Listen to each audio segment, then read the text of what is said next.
Hey everyone, it's Paul Kingsbury, author of the Chief Petty Officer's Guide, and today we'll discuss Chapter 1, Understanding Meeting the Expectations of Being the Chief Petty Officer. And I think, actually, if I had the chance to go rewrite this and do this over again, I would have called this chapter, actually, Welcome to the Mess. And I call it for a variety of reasons, because I think it's good for not just new Chief Petty Officers to understand the expectations of the new position and this new network that they've joined that does come with some unique values and beliefs.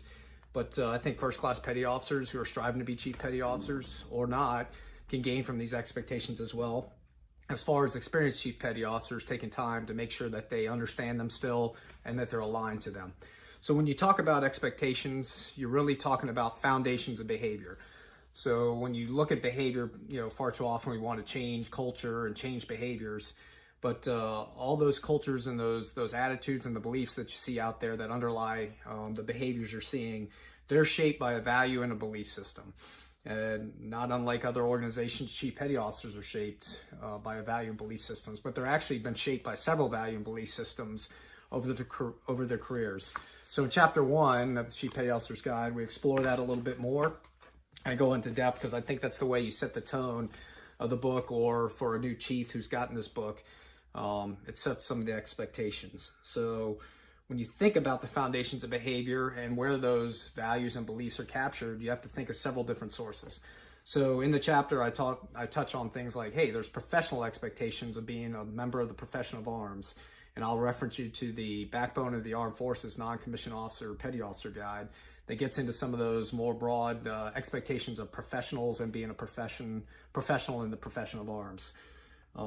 You also have Navy expectations, right? And there's Navy value and belief system that you've been introduced to, all sailors are introduced to in boot camp, and they're reinforced. So those are captured in things like your oath of enlistment, the sailor's creed, and our core values of honor, courage, and commitment. So once again, I go a little bit into those, review those briefly, but once again, I want to highlight them and make sure people are reflecting and gauging how well they are aligned to it. When you remember again about the Chief Petty Officer's Guide, it's a book of self-reflection. So it's to introduce you to some concepts, some things that maybe you haven't thought about in a while, and it's time for you to go back and think about how well you're aligned to those and how well you've internalized them and you're modeling those things. So you've got professional of arm expectations, you've got Navy expectations.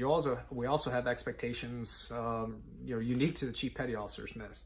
So we all have expectations of us, values and beliefs as sailors. But then as Chief Petty Officers, these are the new things you're introduced to. So and those things are captured in two documents that I specifically call out. So one is well known, obviously, the Chief Petty Officer's Creed. And the second one is, I referenced, is the Chief Petty Officer's Mission, Vision, and Guiding Principles. So those both documents should be well known to any Chief Petty Officer out there. But if you're a first-class petty officer striving to be a Chief Petty Officer, there's nothing prevents you from breaking those out and reading them.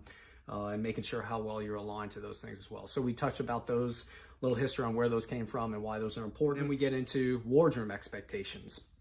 So yes, our legacy of Chief Petty Officers is shaped by expectations from the wardroom as well. And this gets in a little bit about their expectations of, if they're in charge of running the Navy and the Chief Petty Officer makes the Navy run, there's some content there that talks to what the wardroom expects from you and what we have to be doing to meet those things. And then finally, there's expectations from your sailors as well, right? So that you're a competent leader with strong character, right? You lead in a certain way, firm but fair, and they have expectations of not just your leadership skills, but your management skills as well. So that's what Chapter 1 is really focusing on. I go also a little bit into the legacy, right, of the Chief Petty Officer.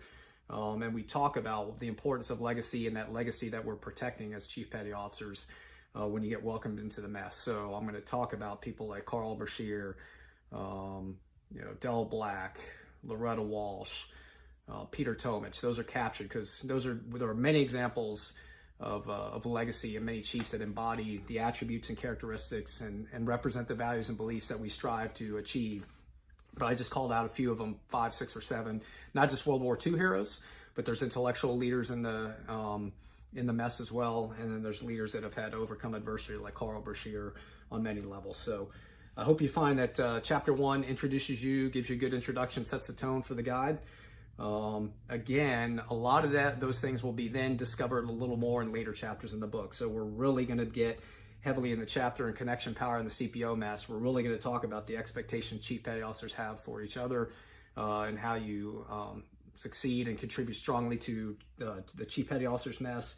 And then in a later chapter, I believe it's chapter 9, we're going to talk about leading, developing, and supporting the wardroom and your role and be able to fulfill those expectations that chiefs have and the wardrooms have for each other going forward. So that's it for about chapter 1. It's one of the shorter chapters in there. Once again, hey, subscribe to this channel. We're going to do more of these.